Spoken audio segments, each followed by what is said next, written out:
सर्व ताईंना नमस्कार. जयश्री किचन रेसिपीमध्ये तुमचं खूप खूप स्वागत आहे. तर आज आपण पनीरची भाजी बनवणार आहोत. हे पहा, पनीर मी छोटे छोटे पीस करून घेतले पनीरच्या अगोदर. त्यानंतर मसाला तयार करून घेतला. आपला मसाला कांदा, खोबरं, टमाटर, कोथिंबीर, लसूण हा मसाला कांदे भाजून मिक्सरमधून काढून घेतलेले आहेत.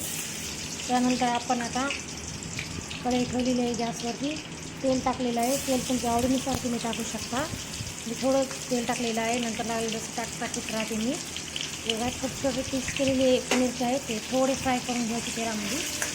तेलात फ्राय केल्यानंतर खूप छान लागतात भाजीमध्ये खाताना. कोणी फ्राय करते, कोणी नाही करत, कोणी तसेच टाकते डायरेक्ट भाजी करून कोणी.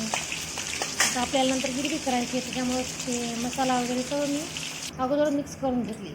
त्यानंतर पहा, हे पनीर पहा अशा प्रकारे थोडं लाल होऊ द्यायचं सोनेरी कलरचं. त्याच्यानंतर काढून घ्यायचं पनीर. हे पहा असं सावकाशपणे काढून घ्यायचं पनीर. तर त्यावेळेस गॅस ना फुल ठेवायचा, मीडियम ठेवायचा नाही किंवा कमी करायचा नाही. गॅस फुल हायवर ठेवायचा. तेव्हा पनीर तळायचं चांगले तळतं पनीर. नाही तर मग गॅस कमी केल्यानंतर पनीर हे खाली कढईला चिटकतं. त्याच्यामुळे गॅस ना फुल राहू द्यायचा. सर्व पनीर काढून घेतलेलं आहे.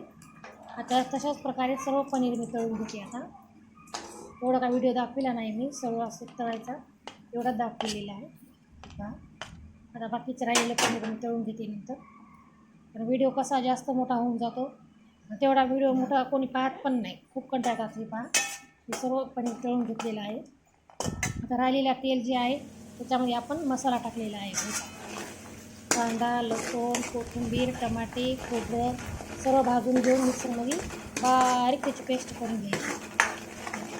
आणि जोपर्यंत मसाला हा करत राहायचा, जोपर्यंत त्या मसाल्याला तेल सुटत नाही तोपर्यंत मसाला हे खालीवरी करत राहायचा चांगल्या प्रकारे. तुमच्या आवडीनुसार तुम्ही तेल कमी जास्त करू शकाल. कोणाला आवडतं, कोणाला आवडत नाही तेल. त्यामुळे तुम्हाला जसं लागतं तसं तेल टाकीत जातं. बघू शकता तुम्ही, भाजीला आपलं तेल सुटलेलं आहे, मसाल्याला काय आहे.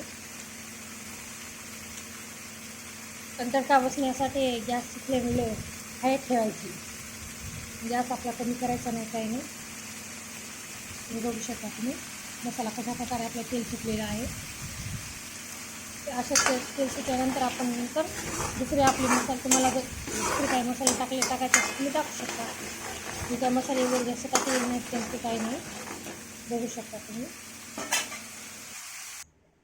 हे पहा, आता हळद पावडर टाकलेलं आहे. हे हळद पावडर आहे. लाल मिरची तुमच्या आवडीनुसार टाकू शकता, कमी जास्त करू शकता लाल मिरची. धनिया पावडर आहे, धनिया पावडर मी टाकलेली आहे. त्याच्यानंतर आपला हे थोडी आपली काश्मीरी लाल तिखट तडका मिरची राहते ना, ती टाकलेली आहे. ज्यानं भाजी अशी लालसूर दिसते आपली. हे पहा, सर्व नंतर एकजीव करून घ्यायचं. हे कांदा लसूण मसाला टाकलेला आहे थोडा, हे बघू शकता. सर्व नंतर भाज्या आपल्या हे आपण हे तेल वगैरे भाज्या टाकलेलं आहे, मसाले सर्व मिक्स करून घ्यायचे. का तुम्हाला तेल जर आवडत असेल तुम्ही जास्त टाकू शकता तेल. मला का जास्त आवडत नाही तेल, त्यामुळे मी नाही टाकले तेल. हे बघू शकता. पण तेल बरोबर झालेलं आहे आपल्याला. तर आपल्या मसाल्याला तेला सुटलेलं आहे. आणि बघू शकता तुम्ही पूर्ण असे कोरडे वगैरे झाले नाहीत मसाले आपले. आता हे काय करायचं, सोकंब पाणी गरम पाणी करायचं आणि थोडं पाणी नॉर्मल टाकायचं त्याच्यात करूशन. कोणत्याही भाजीला गरम पाणी टाकलं ना तर चांगल्या प्रकारे तरी येते भाजीला. हे बघू शकता तुम्ही.